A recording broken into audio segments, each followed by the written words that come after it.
buenas noches, les damos la bienvenida a esta edición de Senado Noticias Central. Este día lunes 6 de mayo comenzamos con esta semana legislativa. Les presentamos los titulares. Comisión Especial Mixta de Presupuesto conoció detalles del informe de finanzas públicas que ajusta una baja en el crecimiento económico. Cancillería respondió a preguntas específicas de senadores sobre el acuerdo TPP-11. Contraloría deberá tomar razón de gastos contingentes de las Fuerzas Armadas. Y comenzamos contándoles sobre una información que surgió durante esta jornada porque la Comisión de Defensa realizó una nueva sesión y precisamente durante esta jornada se aprobó una indicación que agrega un paso más por Contraloría, precisamente al control sobre los gastos contingentes de las Fuerzas Armadas, pero también se aprobaron otras indicaciones de nuevos mecanismos de financiamiento. Los detalles se los contamos en la siguiente nota. A partir de un aporte basal que no podrá ser inferior al promedio del entregado en los 6 años anteriores, se sostendrá el Fondo Plurianual para las Capacidades Estratégicas de la Defensa. Es el mecanismo elegido para financiar a través de la Ley de Presupuestos a las Fuerzas Armadas del país, en reemplazo de la Ley Reservada del Cobre. Las capacidades estratégicas son nacionales y le permiten al país desarrollarse en paz. Y por eso es tan importante tener un mecanismo. ¿Cómo se ha hecho entonces? Definir un periodo de 4 años que se va discutiendo siempre el último año, el quinto año. Y así disponer de recursos, podríamos decir, de un gasto fijo, que es lo que permite este desarrollo. Mecanismo presentado a través de una indicación del gobierno que fue aprobada por la Comisión de Defensa. También se aprobó la norma del Fondo de Contingencia Estratégico destinado a anticipar recursos del Fondo Plurianual cuando se requiera adquirir material bélico para mantener o desarrollar capacidades estratégicas. Sobre este fondo hubo discrepancias, ya que la Comisión aprobó por mayoría de 3-2 que la Contraloría deba tomar razón sobre estas compras, lo que llevaría tiempo en caso de una emergencia.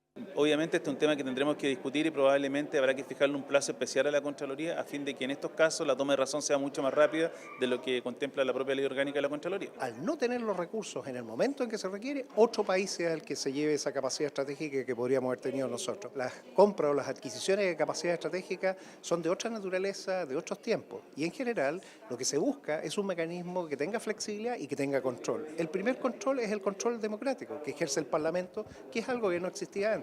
Hay quienes además quieren agregarle a ese fondo de contingencia la posibilidad de anticipar compras bélicas. Yo personalmente en esta materia tengo una discrepancia, pero es parte del debate que estamos teniendo. Yo creo que la ley de presupuesto, el fondo plurianual son los dos instrumentos más que suficientes.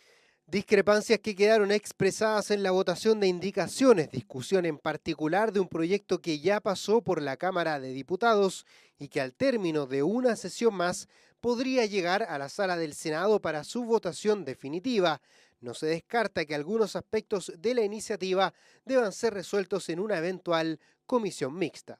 Y continuamos con las informaciones. Ahora les contamos sobre una sesión donde estuvo presente representantes de la Cancillería quienes respondieron algunas preguntas de los parlamentarios integrantes de la Comisión de Relaciones Exteriores, por ejemplo, algunos temas relacionados con semillas y también con medicamentos en el marco del TPP-11. Para conocer más detalles tomamos contacto de inmediato con el periodista Cristian Reyes, quien ya está con nosotros para ampliarnos sobre esta información. ¿Cómo estás, Cristian? Muy buenas noches.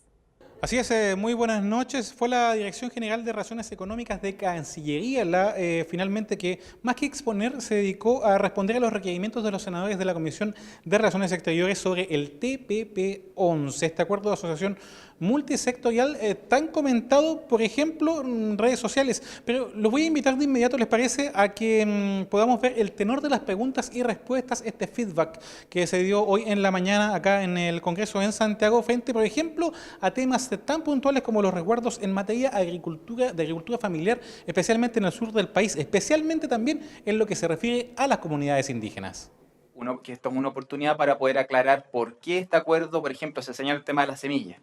Y lo que he explicado yo aquí es que este acuerdo no tiene nada en relación con las semillas, sino que establece la obligación de aprobar un acuerdo que ya se aprobó y que por lo tanto cuando se trata de implementar ese acuerdo se va a dar la discusión que podría dar o no pie a alguna afectación directa respecto de las semillas de uso originario que tienen los pueblos indígenas en Chile. Si este acuerdo se ratificara, se aprobara por el Congreso, estamos en la misma situación que hoy.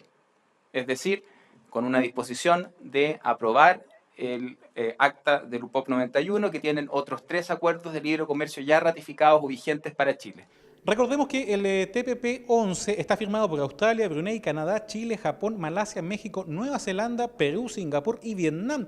Y viene de ser aprobado en la Cámara de Diputados de forma dividida, pero sorteando con éxito su primer trámite. Se ha señalado que reduce el rango de maniobra del Estado en la economía dentro de una amplia gama de materias y también, como veremos a continuación, hemos seleccionado en un minuto al menos 3 de los ejes que están siendo quizás de los más discutidos a nivel popular. El primero de ellos, un eventual retorno de Estados Unidos frente a un cambio de administración, por ejemplo, a este TPP. También el caso de los transgénicos y también, por último, el de la propiedad intelectual. Al regreso vamos a estar compartiendo las respuestas de estos highlights a propósito de la dirección, de la respuesta desde la Direcon, a propósito de algunos alcances puntuales del TPP-11. La incorporación de cualquier país, incluido Estados Unidos, requiere del consenso de los 11 países del TPP-11. Y eso también es importante tener presente porque no depende de la voluntad de Estados Unidos reincorporarse al TPP-11. Quisiera también agregar que en materia de transgénicos, nada en el TPP se refiere a la regulación, no existe ninguna obligación en relación con la regulación de transgénicos. Lo que existe es en materia de cooperación, intercambio de información en materia de productos biotecnológicos entre agentes reguladores de la materia o agentes competentes para esta materia, pero solo para efectos de intercambio de mejores prácticas de algo que, entre paréntesis, por sí o por no, es decir, por permitir o prohibir los transgénicos, es algo que Chile tiene pendiente desde hace varios años. Pero con ello quisiera recalcar que la facultad regulatoria del Estado para permitir o prohibir transgénicos permanece intacta. Que también se dice expresamente que países tienen que ajustar su legislación doméstica en materia de propiedad intelectual. Chile no está entre los países que tiene que adoptar ninguna legislación de implementación en materia de propiedad intelectual en el caso del TPP-11. Precisamente entonces recogiendo el guante de algunas materias puntuales, por ejemplo, en materia de autonomía, de restricción de las libertades, de la soberanía, del acceso a Internet o incluso de la propiedad de las semillas, fueron las respuestas desde la Direcon. Por ejemplo, se dijo que hay un proyecto de obtentores vegetales que está en curso y que será el encargado finalmente de definir punto por punto de los transgénicos, y la idea principal es que la implementación del acuerdo es cuando se darán los verdaderos debates, sin derogaciones o retrocesos de derechos ya adquiridos. Esa fue la respuesta oficial al menos. Si bien, por ejemplo, también tenemos figuras como la de los ex cancilleres que han expresado su respaldo a este documento, los senadores, tal como lo publicó hoy un portal informativo de gran relevancia en nuestro país, tienen como prioridad que se responda a las consultas ciudadanas. Básicamente, por ejemplo, que se pueda hacer una minuta permanentemente para ser parte de este debate con las preguntas y respuestas de modo oficial que vayan dándose en el curso de estas sesiones de comisión. Precisamente de ese énfasis que quieren dar los senadores de la Comisión de Relaciones Exteriores a este debate, revisamos las siguientes intervenciones. Como parlamentario de gobierno y como senador que voy a votar a favor, yo necesito tener respuestas más bien pedagógicas, comunicacionales y pedagógicas para todos estos dirigentes que están haciendo protestas legítimas en el país. Y yo en lo personal, con esto termino, presidente, yo en lo personal creo que esto se ha ideologizado demasiado. Más allá de la respuesta que podamos dar nosotros, esto se ideologizó y eso no es bueno. Van a venir organizaciones de la sociedad civil a presentar su tema. Yo creo, lo dejo como inquietud, hay que definirlo, que cuando ellos vengan a hacer a expresar sus preocupaciones, que también esté presente en ese momento el gobierno. Cuando digo el gobierno, el Ministerio de Exteriores, o el Ministerio de Agricultura, o el Ministerio de Economía, de Propiedad Intelectual, para que en ese momento, en el acto, se puedan hacer cargo de esas afirmaciones. De no más de 3 organizaciones por sesión, pues creo que es así, y de fecha en las sesiones en que lo haríamos. Ahora, se puede también hacer más, pero tendríamos que prorrogar las sesiones. Pero vamos a una que sea bastante holgada y va a ser lo más equilibrada posible. No puedo decir 50-50, como dicen aquí, pero pero lo más holgada posible. Y yo rogaría que además la Dirección Económica estuviera presente en todas las discusiones. Ahí escuchábamos las palabras de los senadores Moreira respecto a una posible o una eventual ya ideologización de este tema, también del senador Lagos Weber respecto a la presencia permanente de la DIRECON que solicita esté en el debate, algo que fue acogido por el senador Insulza, quien además garantiza una petición que hacía uno de los senadores respecto a que en las sesiones se pueda dar un tiempo adecuado para que se representen las posturas, no más de 3 invitados por sesión, cosa que no estén solo 5 minutos exponiendo, sino que puedan dar a conocer una idea global de lo que piensan acerca de este tratado. Sobre el cierre, recordad que el texto del TPP lo va a ver la Comisión de Relaciones Exteriores, aunque se está analizando la posibilidad de revisión y discusión también en otras instancias, pero de todo ello vamos a tener novedades seguramente también y hay que estar muy atentos a las sesiones de la Sala del Senado durante los días martes y miércoles. Buenas noches. Muchas gracias, Cristian Reyes. Vamos a quedar atentos a lo que ocurra también durante los próximos días, porque precisamente mañana va a volver a sesionar la Comisión de Relaciones Exteriores y nuevamente se va a tratar el TPP-11 y de hecho van a haber también audiencias, así que vamos a quedar muy atentos a lo que ocurra durante mañana. Ahora continuamos con las noticias, cambiamos totalmente de tema porque durante esta jornada realizó su primera sesión en la Comisión Especial Mixta de Presupuesto. De hecho, estuvo el ministro de Hacienda y también el director de Presupuestos entregando detalles sobre el informe financiero público. Conocemos detalles en la siguiente nota. Tras elegir al senador Ricardo Lagos como el presidente de la Comisión Especial Mixta de Presupuesto, de inmediato se comenzó a dar el detalle del informe de finanzas públicas que había sido presentado previamente en la Comisión de Hacienda del Senado. El ministro de la cartera, Felipe Larraín, y el director de Presupuestos, Rodrigo Cerda, entregaron las proyecciones de los principales indicadores fiscales y una actualización de lo que se espera del crecimiento económico para el país durante este año. Entonces estamos en un escenario de algo más de desaceleración mundial, ¿no es cierto? Y que efectivamente debería afectarnos en algo en nuestro crecimiento en lo que va en este año. Estamos con una inflación en 12 meses cercana al 2. Ahora, esto tiene que ver con algunos elementos, tiene que ver con el cambio metodológico se aplicaba a la serie de IPC. Este cambio está afectando desde comienzos de año. El informe, que se dará a conocer de forma trimestral, incluirá recomendaciones de organismos internacionales, pero además una programación financiera de hasta 4 años, entre otras cosas. En el documento se proyecta una baja en el Producto Interno Bruto de 3,8 a 3,5% para el año 2019. Un 0,3% menos que lo considerado en el proyecto de presupuesto para el presente año. Es que las proyecciones que estaban previstas para el PIB mundial han ido desacelerándose, influenciadas, según señalaron las autoridades, por un deterioro en el escenario internacional y el inicio de una temporada menos dinámica. En el sector minero, en tanto, se ha visto un crecimiento más lento los últimos 3 meses y en el caso del valor de materias primas como el cobre, estas se han mantenido en promedio. Sin embargo, el sector internacional pronostica que Chile tendrá un crecimiento de inversión más grande de América Latina.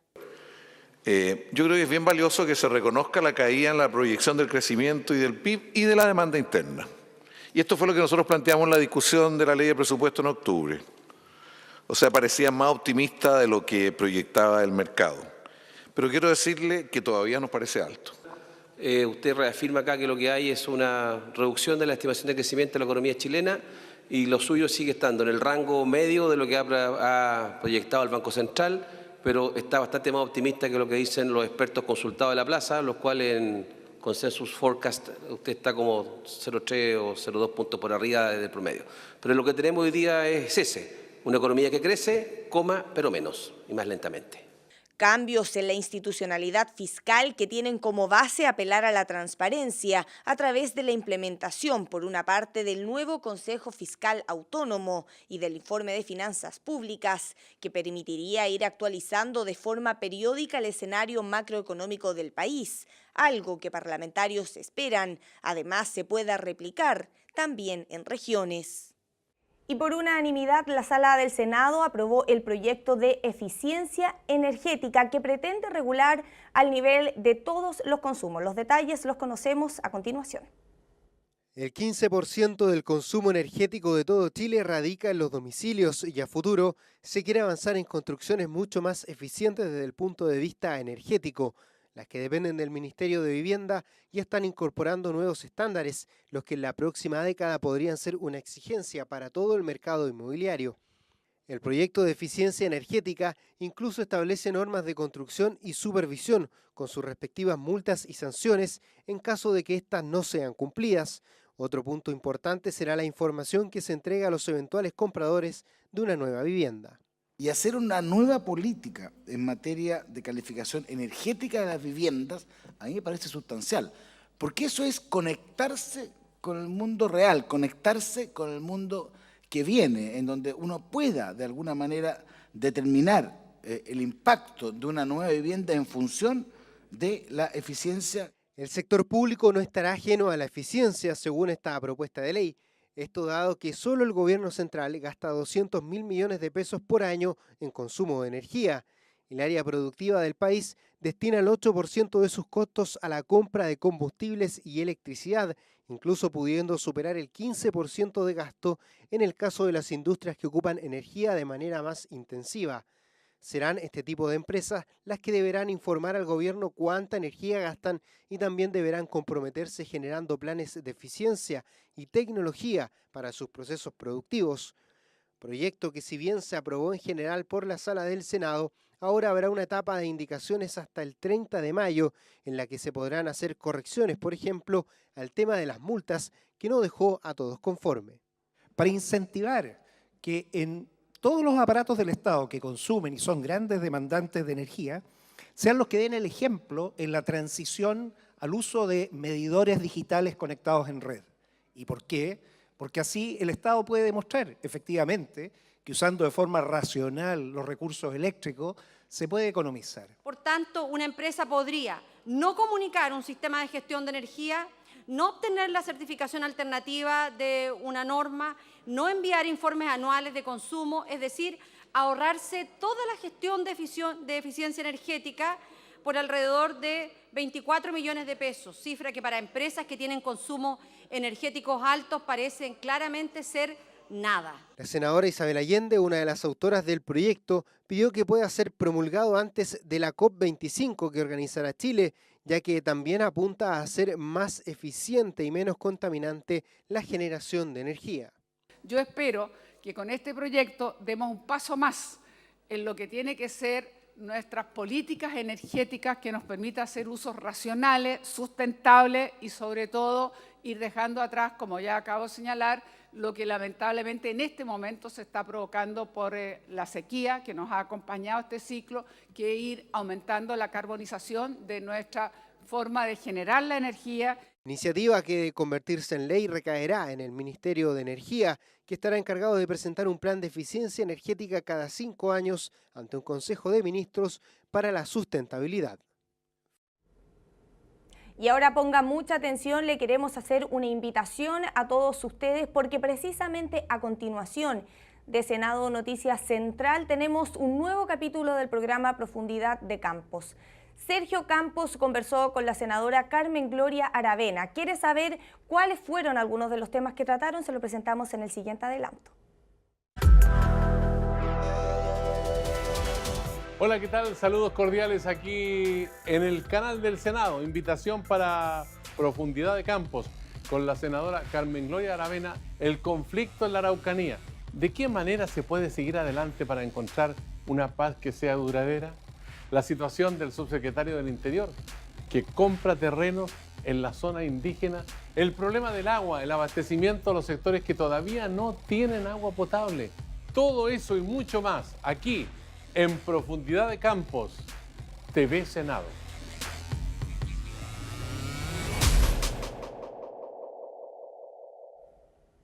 Ya lo sabe entonces, profundidad de campos a continuación de esta edición de Senado Noticias Central. Nosotros finalizamos, pero antes los queremos invitar a que pueda ampliar las informaciones legislativas a través de nuestro sitio web senado.cl. Usted ahí va a poder conocer diversas informaciones, por ejemplo, respecto a los senadores y senadoras. Mira, ahí usted puede ver más información del TPP-11, mitos, dudas y verdades, conocer sobre los proyectos que se están debatiendo actualmente en comisiones y también en la sala de sesiones. De esta forma nosotros finalizamos, pero como siempre le agradecemos que se haya informado con nosotros, que estén muy bien.